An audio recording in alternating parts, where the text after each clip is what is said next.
네, 안녕하십니까, 구독자 여러분들. 저는 상명대학교 화학에너지공학과의 강사 교수라고 합니다. 만나서 반갑습니다. 이번에 다룰 주제는 플라스틱과 수면과의 관계에 대해서 알아보는 시간을 갖도록 하겠습니다.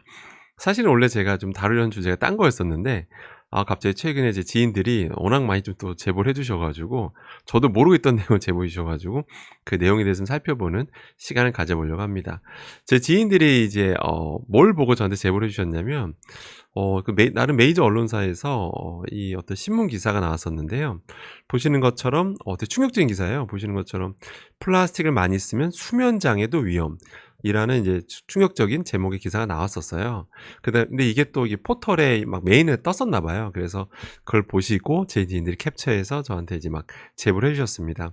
사실 너무 놀랍잖아요. 왜냐면 플라스틱이라고 하는 건 우리가 매일 많이 쓰잖아요. 그죠? 이런저런 경로로 많이 쓰는데 그다음에 수면 장애까지 영향을 준다는 거예요. 여러분 잠이 부족해지면 여러분 암과도 관련이 있다라는 그런 연구 결과도 한 번쯤 다 들어보셨을 거예요. 그래서 잠을 푹 자는 게 너무 중요하다라고 하는 거는 한 번쯤 다 들어보셨을 겁니다. 근데 수면 장애에 영향을 준다라고 하니까 많은 분들이 좀 놀라셨던 것 같아요. 그래서 저도 이 기사를 한번 읽어봤습니다. 읽어봤고 그런데 읽어보니까 조금 보충 설명을 안 해주면 좀 오해할 수도 있는 내용들도 있어서 오늘은 이 기사에 대해서 파헤치고 실제로 우리가 무엇을 조심해야 되는지 알아보는 시간을 갖도록 하겠습니다. 먼저 이 신문 기사들이요. 어떤 논문을 기반으로 쓰여졌냐면 바로 이 논문입니다. Environment International이라는 되게 저명 학술지고요. 되게 내기가 게재하기가 되게 어려운 그런 저널이라고 보시면 되는데 2025년 4월에 나온 나름 이제 따끈따끈한 논문을 기반으로 이제 기사가 쓰여졌습니다. 저는 이 논문을 오늘 설명드리기 전에 먼저 논문이 아니라 먼저 기사를 간단히 요약해 드리겠습니다. 이것도 처음 보시는 분도 계실 테니까 기사가 어떻게 나왔는지 한번 설명드릴게요. 이 기사는 이제 논문을 요약하면서 이제 의료용 PVC 튜브, 그다음에 폴리우레탄 물주머니 이런 이제 플라스틱 소재니까 혹시 거기서 용출되는 혹시 어떤 화학 물질이 우리 몸에 어떤 영향을 미치는지 이런 것에 대해서 이제 분석한 논문을 이제 기사화한 건데 이 기사에 뭐라고 나왔었냐면 "생체 리듬을 무려 최대 17분까지 늦춘다."라는 그런 기사가 나왔습니다. 17분이면 별거 아닌 것 같지만 17분은 이제 의미 있는 숫자입니다. 우리가 뭐 잠을 뭐 하루에 3-4시간씩 뭐 20시간씩 30시간씩 연달아 자는 건 아니잖아요. 그러니까 보통 6시간에서 8시간 사이 보통 자잖아요. 근데 17분이면 적은 시간 아니라고 합니다. 아무튼 생체 리듬에 영향을 준다라는 건데 그 원인까지도 밝혀 놨거든요. 이제 아데노신 수용체라는 게 있는데 한마디로 뭐 수면과 각성에 관여한다라고 알려져 있어요. 그래서 여러분들이 커피를 마시면 잠이 안 오잖아요. 그 이유가 커피에 있는 카페인이 바로 이 수용체를 차단하기 때문에 졸음을 막는다라고 알려져 있죠. 자, 그런데 이 논문에서는 그러니까 이 기사에서 뭐라고 나왔냐면 이 플라스틱 안에 있는 여러 가지 화학 물질들이 있잖아요. 이제 그게 혹시 용출됐을 때는 똑같이 이 수용체 이 아데노신 수용체를 자극한다라는 거예요. 그래서 결과적으로 잠을 방해하더라. 그래서 정리하면 우리가 커피 카페인과 똑같은 메커니즘은 아니지만 결과적으로 우리 몸의 생체 리듬을 영향을 준다라는 거죠. 그 생체 리듬을 깨트린다라고 해서 아주 충격적인 어떤 기사가 나오게 된 겁니다. 그래서 이거에 대해서 좀 살펴보려고 하는데요. 다시 말씀드리면 이건 이제 제가 기사를 요약해 드린 겁니다. 자, 그러면 이게 다들 이제 뭐 자세히 안 읽어보면 아무튼 플라스틱만 사용하면 뭐 우리가 수면 방해를 받게 되고 이거 정말 우리 몸에 악영향 미친다고 하니까 걱정이 많이 되셨던 것 같은데요.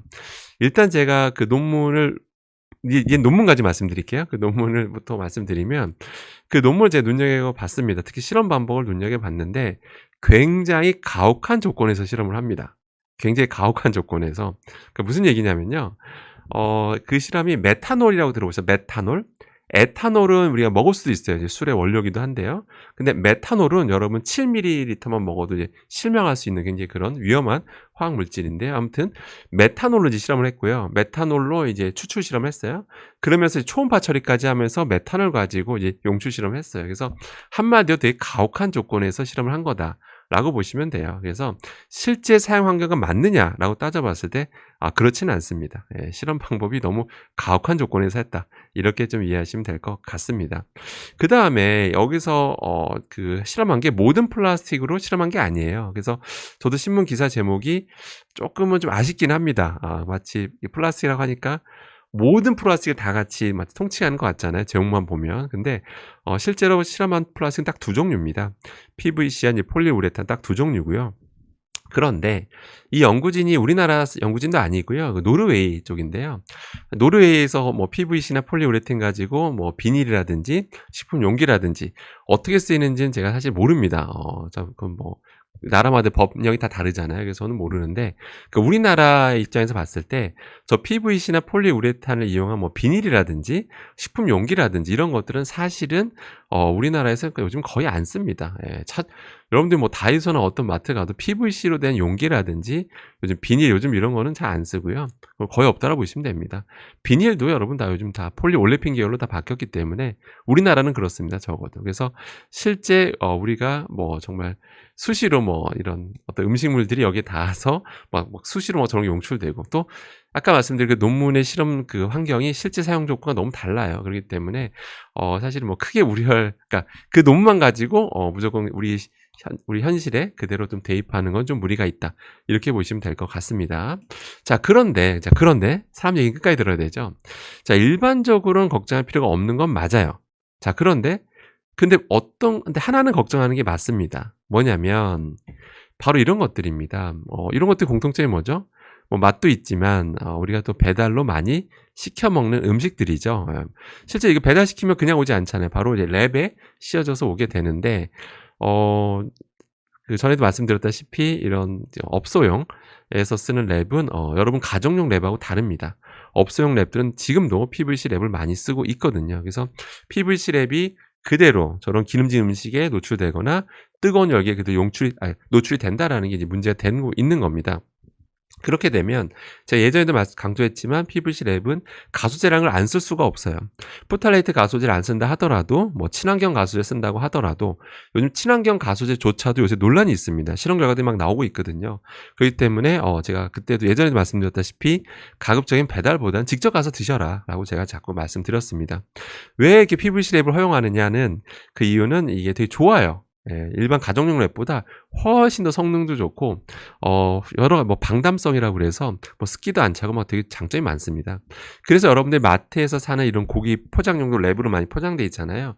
근데 그것도 다 PVC 랩이에요, 대부분이. 그래서 제가 예전에도 저런 거 사오시면 바로 그냥 PVC 랩을 벗기시라고 그 가정용 랩으로 다시 바꾸시라고 제가 말씀드렸습니다. 그리고 필요한 만큼만 사서 그냥 바로 최대한 빨리 드시면 좋다라고 말씀드렸어요. 왜냐면 저렇게 기름진 거에 PVC 랩이 그대로 닿은 채로 오래 유지가 되면 뭐 닿자마자 나오는 건 아니에요. 근데 오랜 시간 접촉하고 있으면 아까 말씀드린 여러 가소제라든지 또 그 외에 다른 화학 물질들이 나올 수가 있기 때문에 그렇게 되면 우리 앞선 논문에 나온 것처럼 여러 가지 좀 유해한 화학 물질에 노출될 수도 있기 때문에 이런 사용 방법은 조금 여러분들이 주의할 필요가 있고요. 그래서 다시 말씀드리지만 좀 배달보단 직접 가시는 게 좋고 저런 마트용 고기 같은 경우는 최대한 집에 사고 오시면 최대한 바로 가정용 랩으로 바꾸시는 게 좋다라고 보시면 되겠습니다. 자, 오늘 결론입니다. 오늘 플라스틱 자체가 마치 모든 플라스틱이 뭐 수면 방해하는 것처럼 오해할 수도 있는 제목이었는데 이제 그런 건 아니었고 특정 플라스틱 두 개를 가지고 이제 한 거고 그 두 가지도 굉장히 가혹한 조건에서 실험한 거였다. 실제 사용 환경과는 좀 차이가 있다라고 보시면 된다고 보시면 되고요. 다만 PVC 랩 같은 경우는 여전히 우리가 업소에서 많이 쓰기 때문에 그거 좀 약간 사용 방법만 좀 잘 지키시기를 좀 당부드리고 역시 배달보다는 직접 가서 드시는 게 좋다고 보시면 될 것 같습니다. 네, 이번 주제도 여기까지 알아봤고요. 또 항상 저 채널 후원해 주신 분들께 감사드리고 또 항상 구독, 좋아요로 성원해 주신 분들께도 깊은 감사의 말씀을 드리겠습니다. 저는 또 다음에 좋은 주제로 다시 찾아뵙도록 하겠습니다. 이상입니다.